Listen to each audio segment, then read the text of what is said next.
Okay, good afternoon everyone. So, in the next part of microwave experiment, today we are going to see about the characterization of directional coupler, isolator and circulator. Okay, so in the previous experiment we saw about the Directional power supply characteristics. So, this is the Directional power supply source and this is a cooling fan and this is a Directional mount and this is an isolator.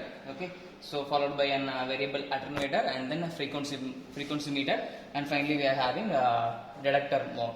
Okay, so earlier you all know about that before switching on the piston power source, you have to ensure that the beam voltage should be in the minimum position. Okay, so the beam voltage should be in the minimum position and the repeller voltage should be in the maximum position. Okay, so before switching on, you have to ensure that the beam voltage should be in the minimum position and the repeller voltage should be in the maximum position. Okay, and also before switching on the piston power source, you have to turn on the cooling fan. Okay, so you have to turn on the cooling fan, and this is isolator. This is to transfer the signal only one direction only. Okay, see here there is a arrow is there. The arrow indicates the transfer of signal power. Okay, so the signal transfer from one portion to another portion. This is from left to right. Okay, and then this is the variable attenuator to increase the signal power, and then we are having the frequency meter to calculate the frequency value. Okay, what about the input signal we are transferring and what about the frequency value? Okay, and then we are using the detector mount to detect the signal from the CRO. Okay, now I am going to switch on the Directional power source.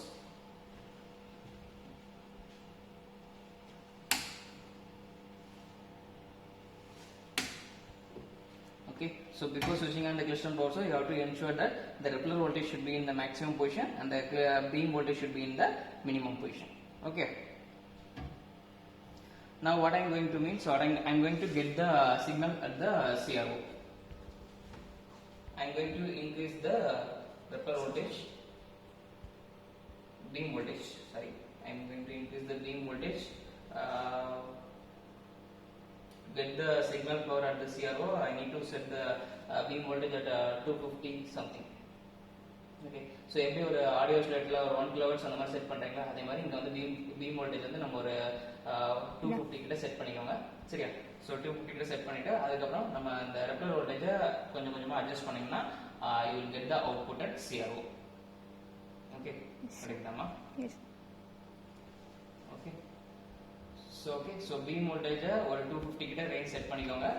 ரெப்பலர் வோல்டேஜை லைட்டா adjust பண்ணீங்கன்னா you will get the reading at the output. Okay, so இது என்ன ஃப்ரீக்வன்சியில் இருக்குங்கிறத நம்ம என்ன பண்ணிக்கலாம்னா இந்த ஃப்ரீக்வன்சி மீட்டர் யூஸ் பண்ணி ஃப்ரீக்வன்சி ரேஞ்ச் நோட் பண்ணிக்கலாம். ஸோ இது பார்த்தீங்கன்னா you get the output at 9 GHz. Okay, நேற்றே இது பார்த்துருப்பீங்க இந்த கிளிஸ்டான் செட்டப்லாம். So as usual same experiment நம்ம இப்போ பண்ணிட்டோம். ஸோ அடிஷனலாக என்ன பண்ண போறோம்னா we are going to use the directional coupler. Okay, so this is the directional coupler. So directional coupler is used to measure the input signal power, sample signal power. நம்ம என்ன பண்ண போறோம்னா இந்த coupler மூலமா நம்ம யூஸ் பண்ண போறோம். You all know about that, theory படிப்பீங்க. The directional coupler is a 4-port device. Okay, it's a 4-port device.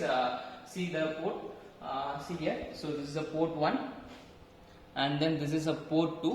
Okay, this is a port 1 and this is a port 2 and this is a port 3. Okay, so port 4 இது பண்ணிருப்பாங்க. Okay, so board 4 terminate பண்ணிருப்பாங்க. Okay, so this is 4-port device. So 4-port டிவைஸ்ல இந்த 4th போர்ட்டை மட்டும் terminate பண்ணிருப்பாங்க. Remaining 3 ports இருக்கும். Board 1, board 2, board 3 இருக்கும். இந்த போர்ட் 3, போர்ட் 1, போர்ட் 2 என்ன பண்ண போறோம்னா நம்ம இன்புட் கொடுத்து ஸோ அப்புறம் இன்னொரு போர்ட் வழியா நம்ம டிடெக்டர் மவுண்ட் மூலமா நம்ம எவ்வளோ அளவுக்கு சிக்னல் பவர் கிடைச்சிருக்கிறத செக் பண்ண போறோம். ஓகே, ஸோ இங்க பாத்தீங்கன்னா நம்ம see the board. Okay, so மொத்தம் இங்கே வந்து பார்த்தீங்கன்னா 4 போர்ட்ஸ் இருக்கு. 4 போர்ட்ஸ்ல 4th போர்ட்டை மட்டும் நம்ம என்ன பண்ணிருப்போம்னா டெர்மினேட் பண்ணிருப்போம். ஸோ ரிமைனிங் போர்ட்ஸ்லாம் என்ன பண்ண போறோங்கிறத நம்ம பார்க்கலாம். ஓகே, இங்க பாருங்க. So output at port 3 when the port 1 is connected at the input side and the port 2 is terminated. Okay, see what is the meaning when port 1 is connected at the input side and port 2 is terminated. இங்க பாருங்க, இங்க எங்க port 1 இருக்கு, so இங்க தான் port 1 இருக்கு. So அப்ப இந்த பர்టిక్యులர் port தான் நம்ம என்ன பண்ண போறோம்னா நம்ம இன்புட் சைடுல கனெக்ட் பண்ண போறோம். ஓகே, சோ port 1 என்ன பண்ண போறோம், இன்புட் சைடுல கனெக்ட் பண்ண போறோம். port 2 என்ன பண்ண போறோம், டெர்மினேட் பண்ண போறோம். ஓகே, சோ அப்போ இந்த port 2 இந்த பொசிஷன்ல என்ன பண்ண போறோம், டெர்மினேட் பண்ணிட்டு இந்த port 3 வழியா என்ன பண்ண போறோம்னா அவுட்புட் எடுக்க போறோம். Okay, so where is the termination port?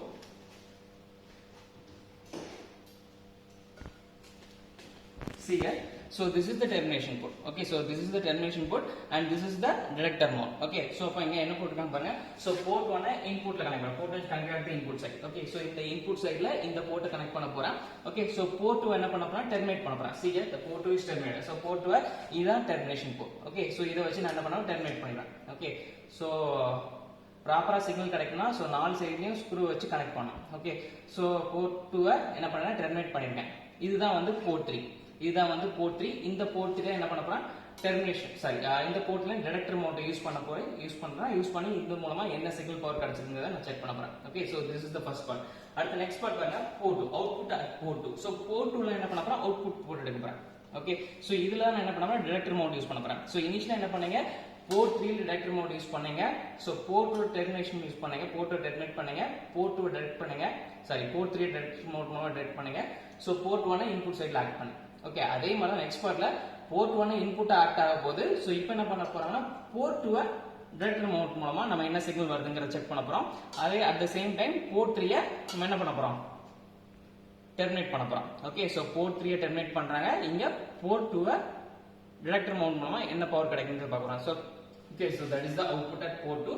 The value is at என்னங்கறத பார்க்கலாம். And finally output at port 3. Okay, so port 3 ல output கிடைக்க பார்க்கலாம். But ஆனா இங்க என்ன பண்றாங்கன்னா port 2 is connected to the input side. Okay, so இங்க பாருங்க port 2 எதுமா, so this is the direction coupler. Direction couplerல port 1 ங்கிறது இங்க இருக்கு, so port 2 ங்கிறது இங்க இருக்கு, port 3 ங்கிறது இங்க இருக்கு. So இங்க பாத்தீங்கன்னா so last outputல port 2 input side connect பண்ணனும். So அப்ப நம்ம அப்படி என்ன பண்ண போறோம், இது அப்படி இந்த சைடு சேஞ்ச் பண்ணலாம். ஓகே, உங்களுக்கு மைக்ரோ சிக்னல் வரும், அந்த சிக்னல் வர இன்புட் சிக்னல் பாத்தீங்கன்னா port 2ல கிடைக்கிற மாதிரி போகும். ஓகே, so port 2ல கிடைக்கிற மாதிரி பார்த்துட்டு இதுதான் வந்து port 1. இந்த port 1 என்ன பண்ணுறோம், டெர்மினேட் பண்ணிடலாம். ஓகே, சோ இந்த டெர்மினேஷன் போர்ட் வழியா இத டெர்மினேட் பண்ணிட்டு அவுட்புட் எங்க பார்ப்பீங்க, அவுட்புட் அட் போர்ட் 3. சோ அப்போ அவுட்புட் பார்க்க இடத்துல உங்களோட டிடெக்டர் மவுண்ட் இருக்கும். ஓகே, சோ இந்த சைடு டெர்மினேட் பண்ணிடுவோம். டெர்மினேட் பண்ணிட்டு இந்த சைடுல உங்களோட டிடெக்டர் மவுண்ட் யூஸ் பண்ணி என்ன சிக்னல் பவர் கிடைக்குதுங்க நம்ம செக் பண்ண போறோம். Okay, so this is the characteristics of directional coupler. So we are going to use this in the real time experiment. See here. So coming to this part. Okay, so students, in the continuation of directional coupler characteristics, so in the initial step we got the output of the CRO. Okay, so this is the value you got of the CRO. Okay, so when you are transferring the crystalline power source, you will get the output at the CRO. Okay, now I am going to use the VSWR meter. Okay, I am going to use the VSWR meter to calculate the power value in terms of decibels. Okay, so for that I am going to use the probe. So இங்க connect பண்ணுங்க. So இதுல வந்து பாத்தீங்கன்னா 4 knobs இருக்கு. Okay, totally are having 4 knobs. Okay, so this is the meter selector. One is a expand, another one is a normal, another one is a -5 dB. Okay, so it should be better, always it should be in the normal. Okay, so இத change பண்ணாதீங்க. So இந்த range மட்டும் நீங்க உங்களோட வேல்யூஸ்க்கு ஏத்த மாதிரி change பண்ணிக்கலாம். Okay, so எனக்கு என்ன ரேஞ்சில டெசிபிள்ஸ் வேல்யூ கிடைக்குங்க நம்ம பார்க்க போறோம். Then this is the fine adjustment and this is the coarse adjustment value. Okay, so இங்க பாத்தீங்கன்னா நான் என்னோட ப்ரோபை இதுல கனெக்ட் பண்ணிருக்கேன். So இதுல கனெக்ட் பண்ணது இனிஷியலா it should be in the 0. Okay, இனிஷியலா பாத்தீங்கன்னா it should be in the 0ல இருக்கணும். சோ அதுக்கு ஏத்த மாதிரி உன்னோட ரேஞ்சையும் இந்த ஃபைன் அண்ட் கோர்ஸ் அட்ஜஸ்ட்மென்ட் நீ சேஞ்ச் பண்ணிக்கலாம். ஓகே, சோ இங்க பாத்தீங்கன்னா இந்த சைடு வந்து உன்னோட 0 டெசிபிள்ஸ் பாத்தீங்கன்னா இங்க இருக்கு. Okay, it should be in the value initially it should be in 0 decibels இருக்கும். ஓகே, சோ நான் அப்ப என்ன பண்றேன், சோ என்னோட ரேஞ்ச் லைட்டா சேஞ்ச் பண்ணிக்கிறேன். சோ அதே மாதிரி என்னோட இந்த ஃபைன் அண்ட் கோர்ஸ் அட்ஜஸ்ட்மென்ட் இதையும் நான் அட்ஜஸ்ட் பண்ணி என்னோட கெயின் வேல்யூ இனிஷியல் டிபி வந்து நான் 0க்கு அட்ஜஸ்ட் பண்றேன். பாத்தீங்களா? Okay, see here.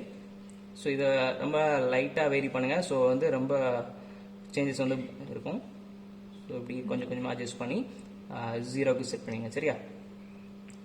Okay, now it should be in 0. Okay, now it should be in 0. Okay, now our setup is perfectly correct. Now what I am going to do means I am going to use this direction coupler. Okay, as you all know about that, this is a 4-port device. 4-port deviceல வந்து பாத்தீங்கன்னா port 1, port 2, port 3, port 4 இருக்க போது இந்த port 4 வந்து எப்பவுமே வந்து டிஃபால்ட்டா terminate ஆயிருக்கும். இப்போ நம்ம என்ன பண்ணோம்னா அந்த port 1 இன்புட்ல கொடுத்துட்டு port 2 வழியா என்ன அவுட்புட் கிடைக்குது இதை வந்து டெர்மினேட் பண்ணிடும். அதே மாதிரி port 1ல இன்புட் கொடுத்துட்டு port 3ல டைரக்டர் மோட் யூஸ் பண்ணி என்ன அவுட்புட் கிடைக்குது இந்த port 2 டெர்மினேட் பண்ணிடும். ஓகே, சோ இது வந்து ஃபர்ஸ்ட் ரெண்டு செட்டப். அடுத்த செட்டப்ல என்ன பண்ணுவோம், இந்த அப்படியே சேஞ்ச் பண்ணுவோம். இந்த சேஞ்ச் பண்ணி port 2ல இன்புட் கொடுத்துட்டு இந்த port 3 வழியா ஒரு டைரக்டர் மோட் யூஸ் பண்ணி என்ன அவுட்புட் கிடைக்குது இந்த port 1 நம்ம டெர்மினேட் பண்ணலாம். இதுதான் நம்ம செட்டப் கனெக்ட் பண்றோம். ஓகே, சோ பாருங்க, சோ இந்த ஃப்ரீக்வென்சி மீட்டருக்கு அடுத்தப்பல இருக்கிற இந்த டைரக்டர் மோட்டை ரிமூவ் பண்ணிட்டு நம்ம டைரக்ஷனல் அவுட் யூஸ் பண்ணி இந்த port 1ல இன்புட் கொடுக்க போறோம். கொடுத்துட்டு இந்த port 2ல என்ன அவுட்புட் port 3 டெர்மினேட் பண்றோம். அடுத்ததுல அதே port 1ல input port 3 director mode use பண்ணி என்ன அவுட்புட் port 2 டெர்மினேட் பண்ண போறோம். ஓகே, சோ பண்ணலாமா சார்?